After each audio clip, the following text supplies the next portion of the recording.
السلام علیکم، میرا نام عمر بن عبداللہ ہے۔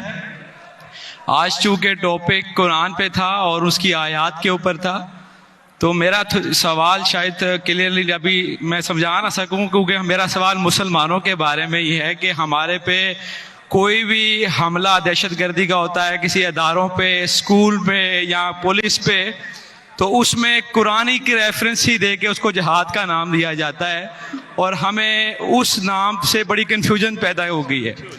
اور چونکہ آج کے دور میں جو نام جہاد کا لینا وہ بڑا مشکل ہو گیا ہے۔ بس یہی سوال ہے۔ بھائی صاحب کا بہت اچھا سوال ہے۔ ہم دیکھتے ہیں کہ دہشت گردی کا حملہ ہوتا ہے کوئی اسکول پہ، کئی بے گناہ کا قتل ہوتا ہے، اور کہا جاتا ہے کہ یہ قرآن میں جہاد ہے۔ اس کا پرابلم کون ہے؟ ہم مسلمان قرآن پڑھتے ہیں لیکن سمجھتے نہیں۔ میرے بیٹے نے تقریر کی تھی کراچی میں، کیا قرآن کو سمجھ کے پڑھنا ضروری ہے؟ اگر ہم قرآن کو سمجھ کے پڑھیں گے اور قرآن کو سمجھیں گے تو کوئی بھی دہشت گرد آپ کو بیوقوف نہیں بنائے گا۔ آپ بیوقوف بن جاتے کیونکہ وہ دہشت گرد بولتا ہے کہ اسکول میں اٹیک کرو، بچوں کا قتل کرو، آپ جنت جائیں گے۔ یہ جتنے دہشت گرد ہیں نا، ان کو غیر مسلمان اکثر غیر مسلمان ان کو سپورٹ کرتے، غیر مسلمان سپورٹ کرتے اسلام کو بدنام کرنے کے لیے، ان کو پیسہ دیتے اور قرآن کی آیت کو آؤٹ آف کانٹیکسٹ غلط حوالہ دے کے پیش کرتے۔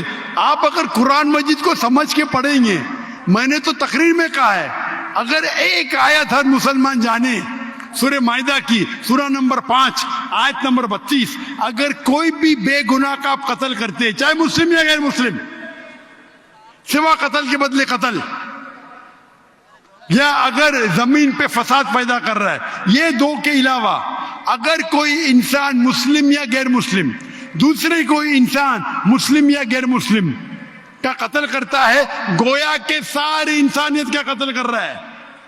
اور اگر ایک انسان دوسرے انسان کا، چاہے مسلم یا غیر مسلم ہو، اس کی جان بچاتا ہے تو گویا کہ ساری انسانیت کی جان بچا رہا ہے۔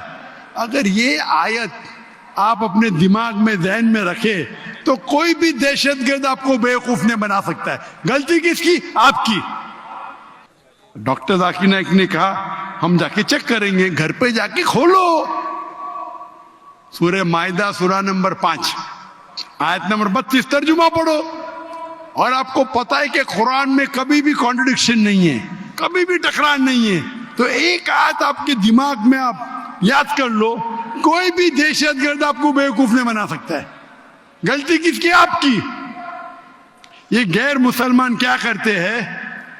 کچھ مسلمان کو بھڑکاتے ہیں اور کچھ قرآن کی آیت اور حدیث کو، آیت کو توڑ مروڑ کے پیش کرتے، اور وہ کیا کرتے؟ اپنے نوجوان مسلمان کو بھڑکاتے۔ اس پہ تقریر دی ہے میں نے، اس ٹیررزم و مسلم مونوپولی، ایک تقریر کی ہے میں نے، دہشت گرد اور جہاد اسلام کے پس منظر میں، دیکھیے آپ، اور ڈیٹیل میں آنسر دیا ہوں میں۔ غلطی ہماری ہے کہ ہم قرآن مجید کو سمجھ کے نہیں پڑھتے۔ قرآن مجید سمجھ کے پڑھیں گے تو کوئی بھی آپ کو بیوقوف نہیں بنائے گا۔